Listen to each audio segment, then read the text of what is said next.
ਅੱਛਾ ਰਾਜ ਜੀ, ਅੱਗੇ ਸਟਾਰਟ ਕਰਦੇ ਹਾਂ। ਆਪਾਂ ਮੀਡੀਅਨ ਕਰ ਰਹੇ ਸੀਗੇ ਅਤੇ ਮੀਡੀਅਨ ਵੀ ਜਿਵੇਂ ਆਪਾਂ ਈਵਨ ਵਾਸਤੇ ਵੀ ਕਰ ਲਿਆ ਸੀ, ਔਡ ਵਾਸਤੇ ਵੀ ਕਰ ਲਿਆ ਸੀ। ਪਰ ਜਿਵੇਂ ਆਪਣੇ ਕੋਲ ਜਿਹੜੀਆਂ ਟਰਮਸ ਸੀਗੀਆਂ ਉਹ simple C. For example data ਜਿਹੜਾ ਉਹ ਜਿਵੇਂ ਇੱਕ ਲਾਈਨ 'ਚ ਜਿਹੜਾ ਡੇਟਾ ਦਿੱਤਾ ਹੁੰਦਾ ਸਿਰਫ ਉਹੀ ਸੀ।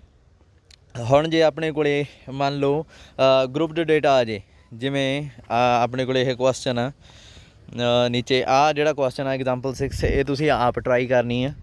ਉਸ ਤੋਂ ਬਾਅਦ ਵਾਲਾ ਜਿਹੜਾ ਕੁਐਸਚਨ ਆ, ਜਿਵੇਂ ਆਹ ਦੇਖੋ, ਇਹਦੇ 'ਚ ਕੀ ਆ, ਆਪਣੇ ਕੋਲ ਗਰੁੱਪਡ ਡੇਟਾ ਦਿੱਤਾ ਹੋਇਆ। ਗਰੁੱਪਡ ਡੇਟਾ 'ਚ ਕੀ ਆ ਕਿ ਆਪਾਂ ਨੂੰ ਐਕਸ ਦੀਆਂ ਵੈਲਿਊਜ਼ ਦੇ ਨਾਲ ਨਾਲ ਐਫ ਦੀਆਂ ਟਰਮਸ ਆ ਜਿਹੜੀਆਂ ਉਹ ਵੀ ਦਿੱਤੀਆਂ ਹੋਈਆਂ।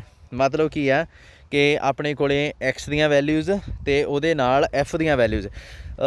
ਐਕਸ ਨੂੰ ਆਪਾਂ ਇੱਥੇ ਜਦੋਂ ਵੀ ਕੋਈ ਐਗਜ਼ਾਮਪਲ ਇਹੋ ਜਿਹੀ ਆਉਂਦੀ ਆ ਉਹਦੇ 'ਚ ਤੁਸੀਂ ਮਾਰਕਸ ਇਹੀ ਸਮਝ ਲਿਆ ਕਰੋ। ਜਿਵੇਂ ਕੋਈ ਮਾਰਕਸ ਦਿੱਤੇ ਹੋਏ ਆ, ਇੱਕ ਸਟੂਡੈਂਟ ਕਿੰਨੇ ਸਟੂਡੈਂਟ ਆ ਜਿਨ੍ਹਾਂ ਦੇ 1 ਨੰਬਰ ਆ ਰਿਹਾ, ਐਕਸ ਮਾਰਕਸ ਹੋ ਗਏ, 8 ਸਟੂਡੈਂਟ ਹੋ ਗਏ ਜਿਨ੍ਹਾਂ ਦਾ 1 ਨੰਬਰ ਆ ਰਿਹਾ। ਉਦੋਂ ਬਾਅਦ 10 ਸਟੂਡੈਂਟ ਹੋ ਗਏ ਅਗਲੀ ਐਂਟਰੀ 'ਚ ਹੀ ਜਿਨ੍ਹਾਂ ਦੇ 2 ਨੰਬਰ ਆ ਰਹੇ ਆ, 11 ਸਟੂਡੈਂਟ ਆ ਜਿਨ੍ਹਾਂ ਦੇ 3 ਨੰਬਰ ਆ ਰਹੇ ਆ। ਸੋ ਇਸ ਤਰੀਕੇ ਦਾ ਡੇਟਾ ਹੋ ਗਿਆ। ਸੋ ਇੱਥੋਂ ਆਪਾਂ ਮੀਡੀਅਨ ਕੈਲਕੂਲੇਟ ਕਰਨਾ। ਸੋ ਇਹਦੇ ਵਾਸਤੇ ਸਭ ਤੋਂ ਪਹਿਲਾਂ ਆਪਾਂ ਇਹਨੂੰ ਅਰੇਂਜ ਕਰ ਲਈਦਾ ਇਸ ਤਰੀਕੇ ਨਾਲ, 2 ਕਾਲਮ 'ਚ। ਐਕਸ ਦੀਆਂ ਵੈਲਿਊ ਇੱਕ ਪਾਸੇ ਰੱਖ ਲਈਆਂ, ਐਫ ਦੀਆਂ ਵੈਲਿਊ ਇੱਕ ਪਾਸੇ ਰੱਖ ਲਈਆਂ। ਪਰ ਇਹਦੇ ਵਾਸਤੇ ਸਭ ਤੋਂ ਪਹਿਲਾਂ ਤੁਹਾਨੂੰ ਸੀ ਐਫ ਕੈਲਕੂਲੇਟ ਕਰਨੀ ਪੈਂਦੀ ਆ। ਸੀ ਐਫ ਕੀ ਆ, ਆਹ ਜਿਹੜੀ ਐਂਟਰੀ ਉੱਪਰ ਲਿਖੀ ਆ, ਸੀ ਐਫ ਦਾ ਮਤਲਬ ਕੀ ਆ, ਕਮੂਟੇਟਿਵ ਫਰੀਕੁਐਂਸੀ ਕਹਿ ਸਕਦੇ ਹਾਂ, ਕਮੂਲੇਟਿਵ ਫਰੀਕੁਐਂਸੀ ਕਹਿ ਸਕਦੇ ਹਾਂ। ਮਤਲਬ ਕਮੂਲੇਟਿਵ ਫਰੀਕੁਐਂਸੀ ਕਹਾਂਗੇ, ਮਤਲਬ ਟੋਟਲ ਫਰੀਕੁਐਂਸੀ ਜੋੜ ਕੇ ਕਿਵੇਂ ਆਉਂਦੀ ਹੈ, ਇਹ ਕੈਲਕੂਲੇਟ ਕਿਵੇਂ ਕਰੀ ਦੀ ਹੈ। ਸਭ ਤੋਂ ਪਹਿਲਾਂ ਉਹ ਦੇਖੋ, ਜਿਵੇਂ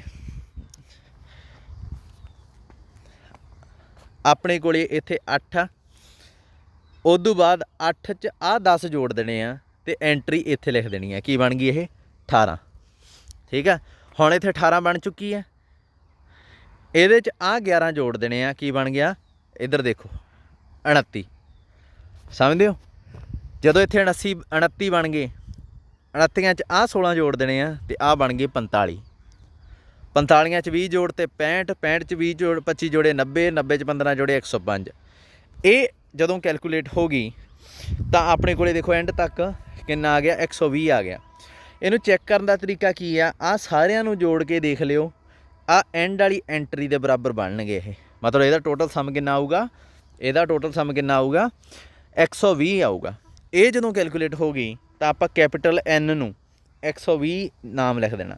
ਤੁਸੀਂ ਕਹਿ ਸਕਦੇ ਹੋ ਇਹਦਾ ਜਿਹੜਾ ਟੋਟਲ ਆ ਐਫ ਦਾ, ਯਾਨੀ ਕਿ ਸਮੇਸ਼ਨ ਆਫ ਐਫ ਆ ਜਿਹੜੀ, ਇਹਨੂੰ ਵੀ 120 ਕਹਿ ਸਕਦੇ ਹੋ ਤੁਸੀਂ, ਕਿਉਂਕਿ ਐਫ ਦੀਆਂ ਸਾਰੀਆਂ ਐਂਟਰੀਆਂ ਦਾ ਟੋਟਲ, ਆਹ ਸਾਰੀਆਂ ਐਂਟਰੀਆਂ ਜਿਹੜੀਆਂ ਇਹਨਾਂ ਦਾ ਟੋਟਲ ਆ ਜਿਹੜਾ ਉਹ 120 ਬਣਦਾ। ਸੋ ਇਹਨੂੰ ਵੀ ਐਨ ਦਾ ਨਾਮ ਦੇ ਸਕਦੇ ਹੋ ਤੁਸੀਂ। ਐਂਡ ਵਾਲੀ ਐਂਟਰੀ ਵੀ ਮੰਨ ਸਕਦੇ ਹੋ ਇੱਥੇ ਵੀ ਐਂਡ ਵਾਲੀ ਐਂਟਰੀ ਆ ਜਿਹੜੀ ਉਹ ਕੈਪੀਟਲ ਐਨ। ਠੀਕ ਆ, ਜਦੋਂ ਇਹ ਕੈਲਕੂਲੇਟ ਹੋ ਗਈ, ਮੀਡੀਅਨ ਕੀ ਹੁੰਦਾ ਆਪਣੇ ਕੋਲੇ? ਆਹ ਦੇਖੋ, ਇਹਨੇ ਲਿਖਿਆ ਹੋਇਆ cumulative frequency just greater than n+1/2। n+1/2 ਤੋਂ ਜਿਹੜੀ ਕਮੂਲੇਟਿਵ ਫਰੀਕੁਐਂਸੀ ਜਿਹੜੀ just greater than this number ਆ, ਉਹ ਕਿਹੜੀ ਆ? ਪਹਿਲਾਂ ਤਾਂ ਆਪਾਂ n+1/2 ਕੈਲਕੂਲੇਟ ਕੀਤੀ। ਇੱਥੇ ਕੀ ਆ ਗਈ? ਇਹ 60। ਕਿਉਂ? n ਕੀ ਹੈ? 120 ਵਿੱਚ ਕੀ ਹੈ? 1 ਜੁੜ ਗਿਆ, ਉਹਦੇ 'ਚ 2 ਨਾਲ ਡਿਵਾਈਡ ਹੋ ਗਿਆ, ਕੀ ਬਣ ਗਿਆ? 60.5। ਸੋ ਆਪਣੇ ਕੋਲ 60.5 ਆ ਗਏ। ਉਸ ਤੋਂ ਬਾਅਦ 60 ਤੋਂ ਬਾਅਦ ਵੱਡੀ ਜਿਹੜੀ ਜਸਟ ਗ੍ਰੇਟਰ ਦੈਨ ਦਿਸ ਫਰੀਕੁਐਂਸੀ, ਮਤਲਬ 60.5 ਤੋਂ ਜਸਟ ਵੱਡੀ ਕਿਹੜੀ ਹੈ? ਦੇਖੋ ਇੱਥੇ ਧਿਆਨ ਨਾਲ, ਕੀ ਇਹ 60.5 ਤੋਂ ਵੱਡੀ ਹੈ? ਨਹੀਂ। ਆਹ ਨਹੀਂ, ਆਹ ਨਹੀਂ, ਨਹੀਂ, ਆਹ ਜਸਟ ਵੱਡੀ ਹੈ। ਹਾਂ, 90 ਵੀ ਇਸ ਤੋਂ ਬਾਅਦ ਵੱਡੀ ਆ, ਪਰ ਮੈਂ ਕਹਿ ਰਿਹਾ ਜਸਟ ਗ੍ਰੇਟਰ ਦੈਨ, ਮਤਲਬ ਇਸ ਤੋਂ ਸਿਰਫ ਇਸ ਤੋਂ ਜਸਟ ਨੈਕਸਟ ਵੱਡੀ ਕਿਹੜੀ ਆ? 90 ਵੀ ਵੱਡੀ ਆ, ਉਹ ਤਾਂ ਓਬਵੀਅਸਲੀ ਹੋਣੀ ਹੈ, ਪਰ ਜਮਾਂ ਨਾਲ ਲੱਗਦੀ ਵੱਡੀ ਉਹ ਤਾਂ 65 ਹੀ ਹੈ। ਸੋ 65 ਨੰਬਰ ਸਿਲੈਕਟ ਹੋ ਗਿਆ। ਹੁਣ ਇਸ ਨੰਬਰ ਦੀ ਹੈਲਪ ਨਾਲ ਤੁਸੀਂ ਮੀਡੀਅਨ ਕੈਲਕੂਲੇਟ ਕਰਨਾ। ਉਹ ਕਿਵੇਂ? ਆਹ ਦੇਖੋ, ਲਾਈਨ ਪੜ੍ਹੋ ਧਿਆਨ ਨਾਲ। The value of X corresponding to 65 ਕੀ ਆਉਂਦੀ ਹੈ? 65 ਦੇ ਕੋਰਸਪੋਂਡਿੰਗ ਵੈਲਿਊ ਆਫ ਐਕਸ ਆ ਪਈ 5। ਬਸ ਇਹ ਤੁਹਾਡਾ ਮੀਡੀਅਨ ਹੋਊਗਾ। ਠੀਕ ਆ, ਸੋ ਇਸ ਤਰੀਕੇ ਨਾਲ ਮੀਡੀਅਨ ਕੈਲਕੂਲੇਟ ਹੋ ਜਾਂਦਾ। ਆਹ ਦੇਖੋ ਆਨਸਰ ਇਜ਼ 5। ਉਸ ਤੋਂ ਬਾਅਦ ਵਾਲਾ ਅਗਲਾ ਕੁਐਸਚਨ ਇਹਨਾਂ ਨੇ ਤੁਹਾਡੇ 'ਤੇ ਕਹਿਤਾ ਐਗਜ਼ਾਮਪਲ 10 ਤੁਸੀਂ ਹੱਲ ਕਰਨੀ ਆ। ਉਸ ਤੋਂ ਬਾਅਦ ਆ ਜਿਹੜਾ ਮੀਡੀਅਨ ਆ ਗਿਆ ਕੀ ਆ, ਕਲਾਸਾਂ ਦੇ ਹਿਸਾਬ ਨਾਲ ਆਉਂਦਾ। ਮਤਲਬ 0 ਤੋਂ 10 ਕਿੰਨਾ, 10 ਤੋਂ 20 ਕਿੰਨਾ, 20 ਤੋਂ 30 ਕਿੰਨਾ, 30 ਤੋਂ 40 ਕਿੰਨਾ। ਜਦੋਂ ਵੀ ਡਾਟਾ ਇੱਦਾਂ ਦਿੱਤਾ ਹੁੰਦਾ ਇਹਨੂੰ ਕਹਿੰਦੇ ਆ ਗਰੁੱਪਡ ਡਾਟਾ। ਗਰੁੱਪ 'ਚ ਡਾਟਾ ਦੇ ਦਿੰਦੇ ਆਪਾਂ ਨੂੰ। ਉਸ ਤੋਂ ਬਾਅਦ ਆਪਣੇ ਕੋਲ ਕੀ ਆ, ਜਦੋਂ ਗਰੁੱਪਡ ਡਾਟਾ ਆਪਣੇ ਕੋਲ ਆ ਗਿਆ ਰਾਜੇ ਹਮੇਸ਼ਾ ਯਾਦ ਰੱਖਿਓ ਆਪਾਂ ਇਹਦੇ 'ਚ ਕੁਛ ਖਾਸ ਨਹੀਂ ਕਰਨਾ ਹੁੰਦਾ। ਸਭ ਤੋਂ ਪਹਿਲਾਂ ਤਾਂ ਮੀਡੀਅਨ ਆ ਜਿਹੜਾ, ਇੱਕ ਚੀਜ਼ ਦਾ ਫਰਕ ਸਮਝਣਾ ਵੀ ਇਹ ਮੀਨ ਨਹੀਂ ਹੈਗਾ, ਠੀਕ ਆ। ਸੋ ਇਹ ਨਾ ਹੋਵੇ ਵੀ ਉੱਥੇ ਤੁਸੀਂ ਇਹਦੀਆਂ ਐਕਸ ਦੀਆਂ ਵੈਲਿਊ ਲੱਭਣੀਆਂ ਸ਼ੁਰੂ ਕਰ ਦਿਓ, ਇਹਦੇ ਮਿਡ ਪੁਆਇੰਟ ਲੱਭ ਕੇ ਉਹ ਮੀਨ 'ਚ ਕਰਦੇ ਸੀਗੇ। ਹੁਣ ਆਪਾਂ ਕਰ ਰਹੇ ਹਾਂ ਮੀਡੀਅਨ। ਸੋ ਇੱਥੇ ਇਹਨਾਂ ਨੇ ਕੀ ਕੀਤਾ, ਉਹੀ ਚੀਜ਼ ਐਫ ਆ ਵੈਲਿਊਜ਼ ਆ। ਸੋ CF ਕੈਲਕੂਲੇਟ ਕਰਨੀ ਆ। CF ਕੈਲਕੂਲੇਟ ਜਿਵੇਂ ਉੱਪਰ ਕੀਤੀ ਸੀ ਉਵੇਂ ਹੀ ਸੇਮ ਦੇਖੋ ਕਿਵੇਂ ਕੈਲਕੂਲੇਟ ਕੀਤੀ। 2 ਆ, 2 ਨੂੰ 18 'ਚ ਜੋੜੇ 20, 20 ਨੂੰ 30 'ਚ ਜੋੜੇ 50, 50 ਨੂੰ 45 'ਚ ਜੋੜੇ 95, ਠੀਕ ਆ। ਉਸ ਤੋਂ ਬਾਅਦ 95 'ਚ ਕਿਉਂਕਿ ਇਹਨੇ ਤੁਸੀਂ ਟੇਬਲ ਇੱਕ ਹੀ ਬਣਾ ਲਿਓ ਲੰਬਾ, ਇਹਨੇ 2 ਹਿੱਸਿਆਂ 'ਚ ਕਰ ਲਿਆ। ਹੁਣ 95 'ਚ ਗਾਂ ਕਿਹੜੇ ਜੋੜਨੇ ਸੀ, 35, 130 ਆ ਗਿਆ। 130 'ਚ 20 ਜੁੜੇ 50, 150 'ਚ 56, 156 'ਚ ਜੁੜੇ 3, 159। ਸੋ ਇਸ ਤਰੀਕੇ ਨਾਲ ਤੁਸੀਂ ਤੁਰੇ ਆਉਣੇ ਆ WJ ਬਣਾ ਕੇ, ਠੀਕ ਆ। ਜੇ ਇਹ 'ਚ ਪ੍ਰੋਬਲਮ ਆ ਰਹੀ ਹੈ ਮੈਨੂੰ ਦੱਸ ਦਿਓ। ਆਹ ਦੇਖੋ ਪਹਿਲਾਂ ਤਾਂ 2 ਆ ਗਿਆ, 2 'ਚ 18 ਜੁੜੇ ਕੀ ਬਣ ਗਿਆ, ਆ ਪਿਆ 20, 20 'ਚ 30 ਜੁੜੇ ਕੀ ਬਣ ਗਿਆ, ਆ ਪਿਆ 50, 50 'ਚ 45 ਜੁੜੇ ਕੀ ਬਣ ਗਿਆ, ਆ ਪਿਆ 95। ਇਸ ਤਰੀਕੇ ਨਾਲ ਜੋੜਦੇ ਹੋਣਾ। ਹੁਣ 95 ਨੰਬਰ ਜਦੋਂ ਇਹਦੇ 'ਚ 35 'ਚ ਜੁੜਿਆ ਕੀ ਆਊਗਾ, 130, 130 'ਚ 20, 50, 156, 156 3 ਜੁੜੇ 159। ਸੋ ਇਸ ਤਰੀਕੇ ਨਾਲ ਤੁਸੀਂ ਬਣਾਉਂਦੇ ਆਓਗੇ। ਆਪਣੇ ਕੋਲ ਕੀ ਆ ਗਿਆ, ਸਭ ਤੋਂ ਪਹਿਲਾਂ N ਕੀ ਆਊਗੀ, ਮੈਂ ਤੁਹਾਨੂੰ ਪਹਿਲਾਂ ਹੀ ਕਹਿ ਚੁੱਕਿਆ N ਆ ਜਿਹੜੀ ਉਹ ਐਂਡ 'ਤੇ ਜਿਹੜੀ ਲਾਸਟ 159 ਹੁੰਦੀ ਆ CF ਦੀ ਉਹੀ N ਹੁੰਦੀ ਆ। ਹੁਣ ਇਹ 'ਤੇ ਤੁਸੀਂ ਕੀ ਕਰਨਾ, ਇੱਥੇ ਕਾਫੀ ਚੀਜ਼ਾਂ ਆਪਾਂ ਨੂੰ ਕੈਲਕੂਲੇਟ ਕਰਨੀਆਂ ਪੈਂਦੀਆਂ ਹੁੰਦੀਆਂ। ਜਿਵੇਂ ਆਹ ਫਾਰਮੂਲੇ ਵਾਲਾ ਧਿਆਨ ਨਾਲ ਦੇਖੋ, ਇਹਦੇ 'ਚ L ਦਿੱਤੀ ਹੋਈ ਆ, H ਦਿੱਤੀ ਹੋਈ ਆ, F ਦਿੱਤੀ ਹੋਈ ਆ, ਕੈਪੀਟਲ N ਦਿੱਤੀ ਹੋਈ ਆ ਅਤੇ ਕੈਪੀਟਲ C ਦਿੱਤੀ ਹੋਈ ਆ। ਇਹ ਹੁੰਦੀਆਂ ਕੀ ਆ, ਸਭ ਤੋਂ ਪਹਿਲਾਂ L ਆ ਜਿਹੜੀ ਇਹ ਕਹਿੰਦਾ lower limit of median class ਹੁੰਦੀ ਆ। ਹਜੇ ਤਾਂ ਆਪਾਂ ਨੂੰ ਮੀਡੀਅਨ ਕਲਾਸ ਹੀ ਨਹੀਂ ਪਤਾ ਕੀ ਹੈ। ਸੋ ਇਹਦਾ ਮਤਲਬ ਆਪਾਂ ਨੂੰ ਮੀਡੀਅਨ ਕਲਾਸ ਲੱਭਣੀ ਪੈਣੀ ਆ ਪਹਿਲਾਂ, ਫਿਰ ਉਹਦੀ ਲੋਅਰ ਲਿਮਿਟ ਲੱਭਾਂਗੇ। ਚਲੋ ਦੇਖਦੇ ਹਾਂ ਫਿਰ ਮੀਡੀਅਨ ਕਲਾਸ ਕੀ ਹੁੰਦੀ ਆ। ਆਹ ਦੇਖੋ ਕਹਿੰਦੇ ਮੀਡੀਅਨ ਕਲਾਸ ਕੀ ਹੁੰਦੀ ਆ, ਉੱਪਰ ਲਿਖਿਆ median class is the class corresponding to CF just greater than this. ਮਤਲਬ ਕਹਿੰਦੇ ਆ ਕਿ ਤੁਸੀਂ N ਤਾਂ ਕੈਲਕੂਲੇਟ ਕਰ ਲਿਆ, ਹੁਣ ਕਹਿੰਦਾ ਫਿਰ N/2 ਕੈਲਕੂਲੇਟ ਕਰ ਲਓ, ਇਹਨੂੰ 2 'ਤੇ ਡਿਵਾਈਡ ਕਰਕੇ ਕਹਿੰਦਾ CF ਲੱਭੋ ਜਿਹੜਾ ਵੀ ਨੰਬਰ ਆ ਗਿਆ ਉਸ ਤੋਂ ਜਸਟ ਵੱਡੀ। ਸੋ CN ਦੇਖੋ ਇੱਥੇ N ਆ ਗਿਆ 159, ਇਹਨੂੰ N/2 ਤੋਂ ਡਿਵਾਈਡ ਕੀਤਾ 79.5 ਆ ਗਿਆ। CF 79 ਤੋਂ ਜਸਟ ਵੱਡੀ ਕਿਹੜੀ ਆ, ਤੁਸੀਂ ਕਹੋਗੇ ਸਰ ਆ ਪਈ ਜਸਟ ਵੱਡੀ। 79 ਤੋਂ ਬਾਅਦ CF ਹੋਰ ਕਿਹੜੀ ਆਉਂਦੀ ਹੈ, 95, ਜਿਹੜੀ ਇਸ ਤੋਂ ਨਾਲ ਲੱਗਦੀ ਅਗਲੀ ਟਰਮ ਆ ਅਤੇ ਵੱਡੀ ਆ। ਸੋ ਇਹਦੇ ਕੋਰਸਪੋਂਡਿੰਗ ਕਲਾਸ ਕਿਹੜੀ ਬਣ ਗਈ, 30 ਤੋਂ 40 ਵਾਲੀ। 30 ਤੋਂ 40 ਮੀਡੀਅਨ ਕਲਾਸ ਕਹੀ ਜਾਊਗੀ। ਅਤੇ ਇਸ 30 ਤੋਂ 40 ਵਾਲੀ ਕਲਾਸ ਦੀ ਲੋਅਰ ਲਿਮਿਟ ਕਿਹੜੀ ਹੈ 30, ਅਪਰ ਲਿਮਿਟ ਕਿਹੜੀ ਹੈ 40। ਸੋ ਆਪਾਂ ਲੋਅਰ ਲਿਮਿਟ ਸਿਲੈਕਟ ਕਰ ਲਈ। ਆਹ ਦੇਖੋ ਇਹਨੇ ਲਿਖੀ ਹੋਈ ਆ ਉਹੀ ਚੀਜ਼, ਕਹਿੰਦਾ ਮੀਡੀਅਨ ਕਲਾਸ ਤਾਂ ਬਣੂਗੀ 30 ਤੋਂ 40, ਲੋਅਰ ਲਿਮਿਟ ਕਿਹੜੀ ਹੋ ਗਈ 30, ਠੀਕ ਆ। ਉਸ ਤੋਂ ਬਾਅਦ H ਆ ਜਾਂਦਾ। H ਕੀ ਹੁੰਦੀ ਹੈ, ਵਿਡਥ ਮੀਡੀਅਨ ਕਲਾਸ ਦੀ, ਮਤਲਬ ਅਪਰ ਲਿਮਿਟ 'ਚੋਂ ਲੋਅਰ ਲਿਮਿਟ ਘਟਾ ਦਿਓ, ਕਿੰਨੀ ਆ ਗਈ ਵਿਡਥ, 10 ਦੀ ਆ ਗਈ। ਸੋ 30 ਤੋਂ 40 ਮੀਡੀਅਨ ਕਲਾਸ ਸੀ, 40 ਚੋਂ 30 ਕੱਢੇ 10 ਆ ਗਿਆ। ਉਸ ਤੋਂ ਬਾਅਦ ਫ੍ਰੀਕੁਐਂਸੀ ਆਫ ਮੀਡੀਅਨ ਕਲਾਸ, ਮਤਲਬ ਮੀਡੀਅਨ ਕਲਾਸ ਦੇ ਸਾਹਮਣੇ F ਦੀ ਵੈਲਿਊ, ਨਾ ਕਿ CF ਦੀ। ਮੀਡੀਅਨ ਕਲਾਸ ਦੇ ਸਾਹਮਣੇ F ਦੀ ਵੈਲਿਊ, ਇਹ ਚੀਜ਼ ਧਿਆਨ ਰੱਖਿਓ। F ਦੀ ਵੈਲਿਊ ਕੀ ਆ ਪਈ, 45। ਸੋ F ਵੀ ਕੈਲਕੂਲੇਟ ਹੋ ਗਿਆ। ਉਸ ਤੋਂ ਬਾਅਦ C, ਇੱਥੇ ਥੋੜ੍ਹਾ ਜਿਹਾ ਸੋਚਣਾ ਪੈਂਦਾ ਆਪਾਂ ਨੂੰ। CF of class proceeding the median class, ਮਤਲਬ CF ਕੈਪੀਟਲ C ਕੀ ਆ, ਕਹਿੰਦਾ ਇਹ CF ਹੀ ਹੁੰਦੀ ਆ ਪਰ ਮੀਡੀਅਨ ਕਲਾਸ ਤੋਂ ਉੱਪਰ ਵਾਲੀ। ਹੁਣ ਆਪਾਂ ਦੇਖਦੇ ਹਾਂ CF, ਜਾਣੀ ਕਿ ਮੀਡੀਅਨ ਕਲਾਸ ਆ ਸੀ, ਇਹਦੇ ਤੋਂ ਉੱਪਰ ਵਾਲੀ ਕਲਾਸ ਕਿਹੜੀ ਆ, ਆਹ। ਇਹਦੀ CF ਕਿਹੜੀ ਆ, ਆਹ 50। ਸੋ 50 ਸਿਲੈਕਟ ਹੋ ਗਈ। ਜਾਣੀ ਕਿ ਜਿਹੜਾ 45 ਪਿਆ ਹੁੰਦਾ ਨਾ, ਇਹਦੇ ਐਂ ਤੀਰ ਮਾਰ ਕੇ 50 ਜਿਹੜਾ ਇੱਥੇ ਪਿਆ ਹੁੰਦਾ ਟੇਢਾ ਜਿਹਾ, ਉਹ ਸਿਲੈਕਟ ਕਰ ਲਈਦਾ। ਸੋ CF ਵੀ ਪਤਾ ਲੱਗ ਗਈ, एच भी पता लग गई। सारियां एंट्रियां पता लगन तो बाद आप बस इस फार्मूले 'च वैल्यू भर देनी है। आ देखो एल की जगह 30 रखता, एच की जगह 10 रखता, एफ की जगह 45, N/2 कैलकुलेट किया सी आपां 79.5 तो कैपिटल सी किया गया -50। इनू कैलकुलेट कर लेना, तुहाडा आंसर 36.5 आ गया। यही तुहाडा मीडियन होगा। ग्रुप डी डाटा दे मीडियन पता लग गया। सो अपने कोले सिंगल लाइन च जो डाटा लिखिया हुंदा उदों मीडियन कैलकुलेट करन दा फार्मूला पता लग गया। फिर फ्रिक्वेंसी दित्ती हुंदी है, नाल एक्स दी वैल्यू दित्ती हुंदी है, उदों मीडियन कैलकुलेट करन दा फार्मूला पता लग गया। तो मीडियन जिहड़ा है ग्रुप डी डेटा च दिता तां पता लग गया। सो इस तरीके नाल आपां मीडियन क्लासां कैलकुलेट कर लियां। अज दा जिहड़ा काम सी ये देखो अपने कोले मीन मीडियन हो चुक्या। मॉड आ जिहड़ा आपां देखदे आं, इस तो बाद स्टैंडर्ड डेविएशन आ जाना। सो स्टैंडर्ड डेविएशन है जिहड़ा वो मैं एक बारी देखदा कि किहड़े मेरे कोले नोट्स हैगे आ। हाँ एक चीज़ देखो, ये राजे मेरे डिफरेंट नोट्स आ, ये भी मैं भेज दूँगा। पहला मैं अज तुहानूं मीन मीडियन के सारे नोट्स भेज दिना। तो ये जिहड़ा मॉड आ देखो, इन्हां नोट्स च फार्मूला लिखिया होया। मॉड आ जिहड़ा की हुंदा, कहंदा मीडियन कैलकुलेट कर लो, उन्होंने 3 ना प्रोडक्ट कर दो। आ मूरे 3 लग्या होया। फिर मीन कैलकुलेट कर लो, उन्होंने 2 ना प्रोडक्ट कर दो। इत्थे वैल्यू भर दो। जिवें मीडियन तुहाडा आ गया 3, मीन आ गया तुहाडा 2, की आऊगा फिर 3। आ 3 तो लगना ही है, मीडियन की है 3। होर चुनो, मान लो तुहाडा मीडियन आ गया 5 तो मीन आ गया तुहाडा 7। ठीक है, तुहाडा की आऊगा फिर 3 मीडियन, मीडियन की जगह 5 -2 मीन, मीन की जगह 7, की आ गया तुहाडा 1 आ जाऊगा मॉड। मॉड की हुंदा राजे, मॉड जिहड़ा हुंदा सब तो वध फ्रिक्वेंसी के कोरसपोंडिंग आउंदा हुंदा। मॉड का मतलब मैं तुहानूं समझाउणा, जिवें मान लो तुहाडे कोले 30 नंबर वाले आ जिहड़े स्टूडेंट्स, वो क्लास च सब तो वध आ।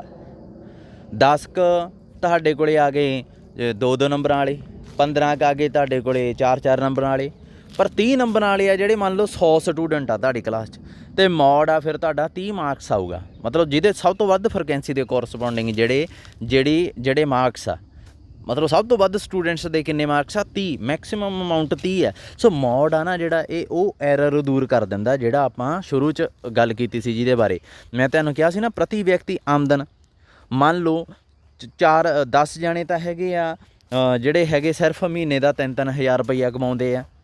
ठीक है, तो एक विच आपां 11वां बंदा अंबानी रला लिया। हुण प्रति व्यक्ति आमदन की होगी, मीन कड्डो सारिਆਂ ਦਾ, क्योंकि अंबानी की तो आमदन महीने की अरबां रुपये है, दूजिਆਂ ਦੀ 10 वारी 3-3 हज़ार जोड़ लो, एक विच 1 अरब रुपया जोड़ लो, सारिਆਂ ਨੂੰ 11 ਤੇ डिवाइड करता। हुण कल्ले कल्ले बंदे की आमदन आ जिहड़ी ये करोड़ां 'च बन जानी है, पर इदां तां नहीं है। ਆਪਾਂ ਨੂੰ पता भी ज़्यादातर ਜਿਹੜੇ लोग आ ਉਹ ਕੀ है 3-3 हज़ार रुपया कमाਉਂਦੇ ਸੀ। सो मॉड की आऊगा इत्थे 3000 रुपया आ जाऊगा। मतलब आपां नूं पता लग जूगा भी ये तो कुछ घपला होया अंबानी एक अद्धा बंदा कोई ज़्यादा ही पैसे कमाने वाला आ गया विच, आम लोग गरीब आ। सो मॉड इत्थे आ जाऊगा 3000 रुपया। ठीक है, सो इदां कैलकुलेट हो जाते हैं। आपां नूं पता लग जाता भी मॉड के हिसाब नाल मीडियन चों मीन कढ़ के 3 वारी मीडियन, 3 गुणा मीडियन तो 2 गुणा मीन करके ये चों घटा देना मीडियन वाले चों, तो तुहाडा मॉड आ जाऊगा। तो तो पता लग जाता आपां नूं भी डेटा किन्ना क सही आ। चलो क्वार्टाइल से रहन दो, एवें ही है इहदा। मैं आउणा स्टैंडर्ड डेविएशन ते। Deviations measure of dispersion, range, quartile deviation, standard deviation, mean deviation नहीं।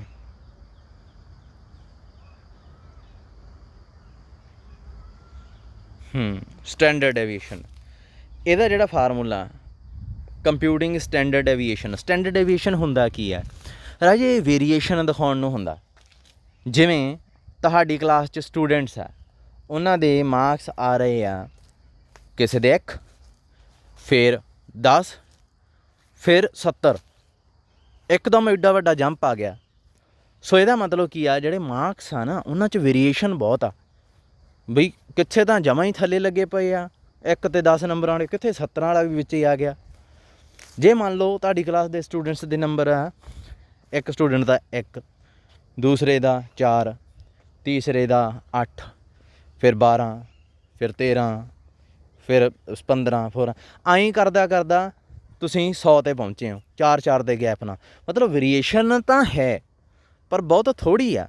ਮਤਲਬ ਐਡੇ ਵੱਡੇ ਜੰਪ ਨਹੀਂ ਆ ਰਹੇ ਮਾਰਕਸ 'ਚ, ਜਿਵੇਂ 10 ਤੋਂ ਸਿੱਧਾ 70 ਤੇ ਪਹੁੰਚ ਗਏ। ਸੋ ਇੱਥੇ ਸਟੈਂਡਰਡ ਡੇਵੀਏਸ਼ਨ ਬਹੁਤ ਘੱਟ ਆਊਗਾ, ਪਹਿਲਾਂ ਵਾਲੇ 'ਚ ਬਹੁਤ ਜ਼ਿਆਦਾ ਆਊਗਾ। ਸੋ ਸਟੈਂਡਰਡ ਡੇਵੀਏਸ਼ਨ ਮਤਲਬ ਹੀ ਇਹ ਹੁੰਦਾ ਵੇਰੀਏਸ਼ਨ ਦਿਖਾਉਣ ਨੂੰ। ਹੁਣ ਜਿਵੇਂ ਮੋਡ ਨੇ ਪਿੱਛੇ ਹੁਣੇ ਜਿਹੜੀ ਆਪਾਂ ਗੱਲ ਕੀਤੀ ਆ, ਮੋਡ ਨੇ ਇੱਕ ਪ੍ਰੋਬਲਮ ਸੋਲਵ ਕੀਤੀ ਆ ਆਪਣੀ। ਉਹ ਕਿਹੜੀ ਪ੍ਰੋਬਲਮ ਸੀ ਕਿ ਆਪਣੇ ਕੋਲੇ ਜਿਵੇਂ ਮੋਡ ਆ, ਉਹਦੇ ਨਾਲ ਆਪਾਂ ਨੂੰ ਇਹ ਪਤਾ ਲੱਗਦਾ ਕਿ ਕਿੰਨਾ ਕੀ ਜਿਹੜੇ ਬੰਦੇ ਹੈਗੇ ਆ ਉਹ ਪੈਸੇ ਵਾਲੇ ਸੀਗੇ। 3000 ਰੁਪਈਆ ਹੀ ਹੈ ਜ਼ਿਆਦਾਤਰ ਦਾ।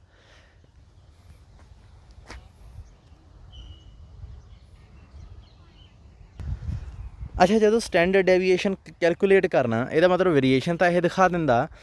ਇਹ ਠੀਕ ਮੋਡ ਵਾਂਗੂ ਹੀ ਵੇਰੀਏਸ਼ਨ ਦਿਖਾਉਂਦਾ। ਮਤਲਬ ਉਹ ਤਾਂ ਐਗਜ਼ੈਕਟ ਆਪਾਂ ਨੂੰ ਦੱਸ ਦਿੰਦਾ ਸੀ ਵੀ ਕਿੰਨੇ ਕੁ ਨੰਬਰਾਂ ਵਾਲੇ, ਕਿੰਨੇ ਕੁ ਰੁਪਈਏ ਵਾਲੇ ਬੰਦੇ ਜ਼ਿਆਦਾ ਵਾ। ਠੀਕ ਆ, ਵੀ ਅੰਬਾਨੀ ਹੋਣੀ ਤਾਂ 1-2 ਹੀ। ਇਹ ਵੀ ਉਹੀ ਜਿਹਾ ਕੁਛ ਹੀ ਦੱਸਦਾ। ਜਿਵੇਂ ਮੰਨ ਲਓ ਉਹੀ ਡੇਟਾ ਆਪਾਂ ਫੇਰ ਰੱਖ ਲਿਆ, 3-3 ਹਜ਼ਾਰ ਵਾਲੇ 10 ਬੰਦੇ ਆ, ਠੀਕ ਆ, ਅਤੇ ਆਹ ਇੱਕ ਵਿੱਚ ਅੰਬਾਨੀ ਪਾ ਲਿਆ, ਅਤੇ ਇਹ ਬਹੁਤ ਵੇਰੀਏਸ਼ਨ ਦਿਖਾਊਗਾ ਉੱਥੇ, ਕਿਉਂਕਿ 3000 ਤੋਂ ਸਿੱਧਾ 1 ਖਰਬ ਤੱਕ ਚਲਿਆ ਗਿਆ ਆਮਦਨ। ਅਤੇ ਆਪਾਂ ਨੂੰ ਪਤਾ ਲੱਗ ਜਾਂਦਾ ਬਈ ਕੁਛ ਗੜਬੜ ਆ, ਇੰਨੀ ਵੇਰੀਏਸ਼ਨ। ਇਹਦਾ ਮਤਲਬ ਡੇਟਾ ਜਿਹੜਾ ਉਹ ਸੇਮ ਕੈਟਾਗਰੀ ਵਾਲੇ ਬੰਦਿਆਂ ਦਾ ਨਹੀਂ ਕੈਲਕੂਲੇਟ ਕੀਤਾ ਗਿਆ। ਮਤਲਬ ਅੱਡ ਤਰ੍ਹਾਂ ਦੇ ਬੰਦੇ ਵਿੱਚ ਪਾ ਲਏ ਗਏ ਆ, ਕਿਤੇ ਬਹੁਤ ਅਮੀਰ, ਕਿਤੇ ਬਹੁਤ ਗਰੀਬ। ਇੱਦਾਂ ਥੋੜ੍ਹੀ ਹੁੰਦਾ। ਆਪਾਂ ਏਰੀਆ ਵਾਈਜ਼ ਕੱਢਦੇ ਹਾਂ। ਹੁਣ ਜਿਵੇਂ ਪਿੰਡਾਂ 'ਚ ਲੋਕ ਰਹਿੰਦੇ ਆ, ਜ਼ਿਆਦਾਤਰ ਕਹਿ ਲਓ ਕਿ ਤਕਰੀਬਨ ਉਹਨਾਂ ਦੀ ਆਮਦਨ ਇੱਕੋ ਜਿਹੀ ਹੋਈ ਹੁੰਦੀ ਆ। ਆਪਾਂ ਕਹਿ ਦਿੰਦੇ ਆਪਾਂ ਮਿਡਲ ਕਲਾਸ ਲੋਕ ਆ, ਹੈ ਨਾ। ਅਤੇ ਇਹਨਾਂ ਦੀ ਜਿਹੜੀ ਇਕੱਠੀ ਕੈਲਕੂਲੇਟ ਕਰ ਲੈਣੀ ਚਾਹੀਦੀ ਹੈ।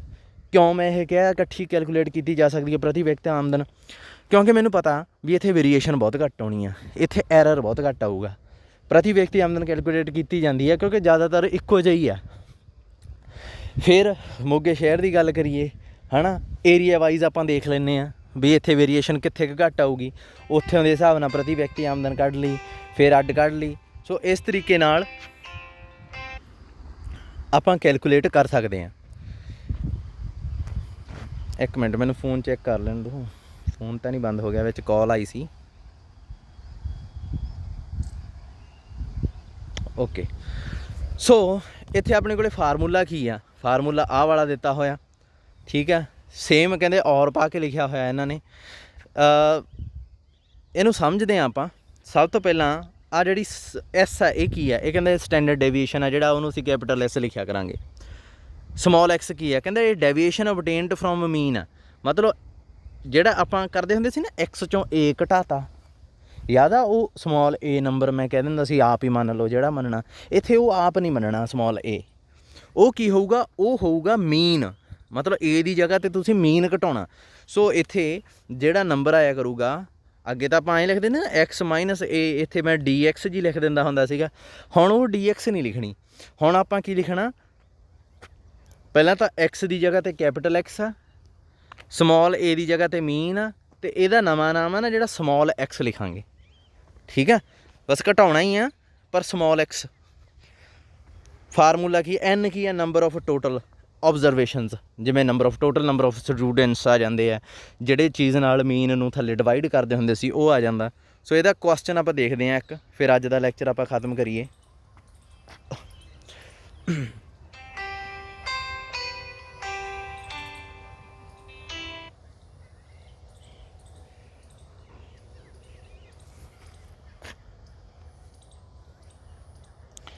ਜਿਵੇਂ ਇੱਕ ਚੀਜ਼ ਆਹ ਪੜ੍ਹ ਲਓ, ਉੱਪਰ ਜਿਹੜਾ ਫਾਰਮੂਲਾ ਤੁਸੀਂ ਲਿਖਿਆ ਸੀ ਉਹਦੇ 'ਚ n-1 ਅਤੇ n, ਇਹ ਕਹਿੰਦੇ ਡਿਨੋਮੀਨੇਟਰ ਆ ਨਾ ਜਿਹੜਾ, ਕਿਤੇ n ਲਿਖ ਲਈਦਾ, ਕਿਤੇ n-1 ਲਿਖ ਦਈਦਾ। ਆਹ ਜਿਹੜਾ n ਲਿਖਿਆ, ਇਹਦੀ ਜਗ੍ਹਾ 'ਤੇ ਕਹਿੰਦੇ ਕਿਸੇ ਨਾ ਕਿਤੇ ਨਾ ਆਪਾਂ ਕੈਪੀਟਲ N ਦੀ ਜਗ੍ਹਾ 'ਤੇ n-1 ਵੀ ਲਿਖ ਸਕਦੇ ਹਾਂ। ਠੀਕ ਆ, ਸੋ n-1 ਵੀ ਲਿਖਿਆ ਜਾ ਸਕਦਾ। ਕਦੋਂ? ਇਹ ਕਹਿੰਦੇ ਐਸ ਆ ਜਿਹੜਾ n-1 ਉਦੋਂ ਲਾਉਣਾ ਜਦੋਂ ਟੋਟਲ ਨੰਬਰ ਆਫ ਸਾਈਜ਼ ਓਬਜ਼ਰਵੇਸ਼ਨ ਕੀ ਹੋਵੇ? Less than 30। n-1 n ਦੀ ਜਗ੍ਹਾ 'ਤੇ ਲਾ ਦਈਦਾ if the size of sample is less than 30।